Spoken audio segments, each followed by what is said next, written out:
Hello guys, in this video I am going to show you how to enable the anchored/moored function in the marine traffic application.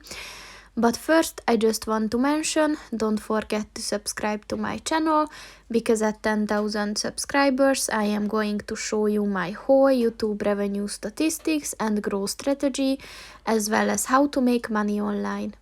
Let's jump into it. First of all, open the application on your phone and then click on the three lines at the top of the page on the right. And then at the tools section, click on the settings button and then click on the vessel options button.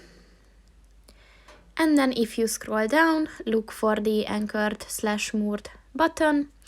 And in order to enable it, just click on the white circle next to it. And once it turns blue, this function is enabled. So that's pretty much it for this video, guys. See you in the next one. Goodbye.